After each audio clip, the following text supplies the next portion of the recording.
Hi, Scott here. Actually up at the Den this time. This is a room you can come to. You can schedule if you want to have an hour or two, or if no one's using it, just check the schedule and you can come in here. I love it because you just feel surrounded by life, especially as summer's coming and it's just so green. And I'll meditate in here sometimes with my eyes open as I'm praying. Just thankful for the creative forces of life in me. And I guess this is what I want to focus on for this meditation time is, if we are eternal souls, and if you're not sure about that yet, if you're still wondering about do we survive our death, do the research, answer the question. The International Association for Near-Death Studies is one good place, or neardeath.com. The evidence is overwhelming now that we do survive our deaths. So we're going to exist in one form or another as conscious beings. Doesn't mean we're conscious all the time, like we sleep, right, sometimes now. But when we are conscious, right, that consciousness does have a timeless element to it. So the most important question, as you really think about it is, with what spirit are we moving in any given moment? And we can work to get to the kind of spirit we want to be moving with. So in this case, I would say with the spirit of love, right? Because it just feels so much better to engage whatever we're engaging from that place, from that movement of spirit.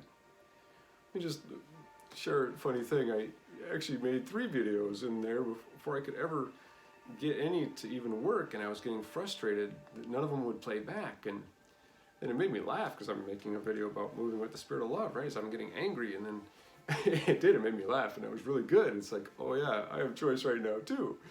And it was such a good example of, so often we get focused on objectives. That's what we're taught in our societies, this objective. If you do this, right, and work these angles, well, then that'll be better. And what we're really trying to do is get to a situation where we're going to feel good and feel love, you know what I mean? From the situation.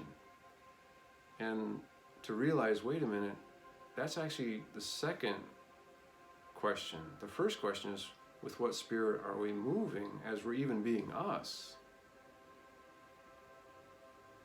An eternal soul in human expression, and then maybe trying to do some things out there.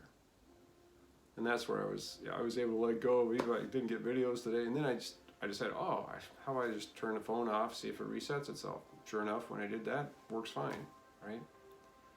So all the things I was trying, they didn't really matter.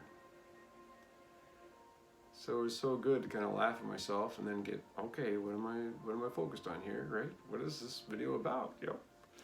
What's the spirit I'm moving with, and even how I'm handling myself and my things I'm trying to do. And we have a lot of choice in that. We really, genuinely do. And it's very empowering as we realize that. And so, like tonight, the meditation I would have us just focus on is choosing the spirit with which we're moving. And I'm not the only one saying this stuff. Like HeartMath has been talking about this for years. They develop tools to help people.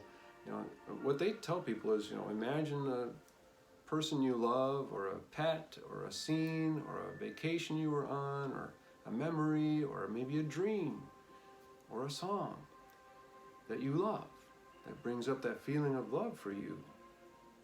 And then what their tools do is help you as you're watching, as my mind getting in tune with that feeling of that love. And as you do, that's what they call heart coherence, the coherence of the heart and the mind coming into that heart coherence place. And it just feels so much better. And so even years ago when I did that, I was like, it's like the same thing I'm doing when I'm settling in with that breath and heartbeat, those creative forces of life and the desire to love and be loved in my own heart, as that desire is to flow with love. And you find it's a much better place to live from. It just is. And so, like HeartMath helps you develop that muscle, and that's great. If you want to use it, you absolutely can. You also don't have to use those tools. You can really just focus on what helps you tune into love, whatever it is. And it can be imagining people you love, or pets, or whatever. Or it can just be, tuning into your breath and heartbeat, the creative forces of life giving you life right now, because to me that's like this valve. It's like, oh yeah, this really is happening, and I'm not the one making all this happen. So that's when I give thanks to God, the great heart, right? I think behind all of our hearts, love. And then, oh yeah, how to just even be in love with this opportunity to even be me and go after life, creating out of love. It's just such a better place to work from.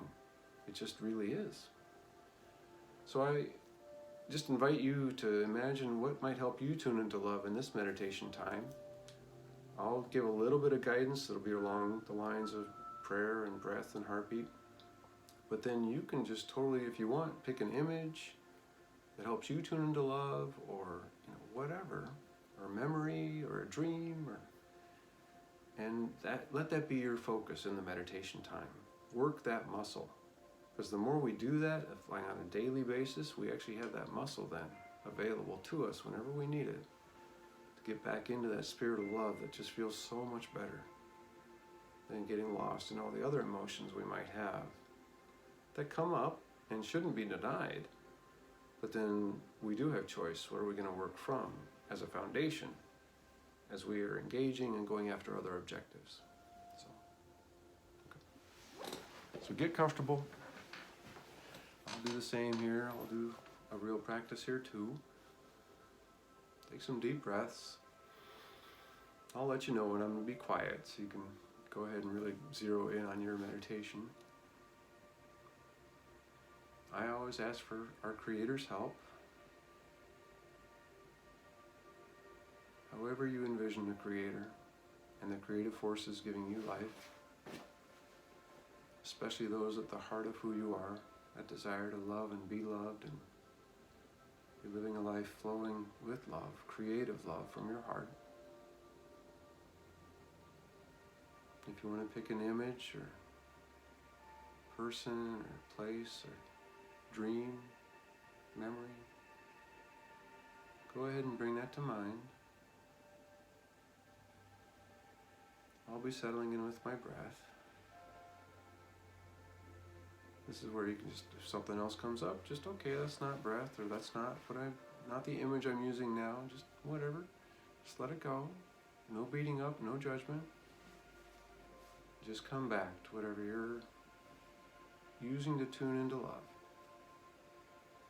And trust the process, the goodness of getting into that flow of that energy, that movement of spirit. Because God, who is love, can work with it. This Holy Spirit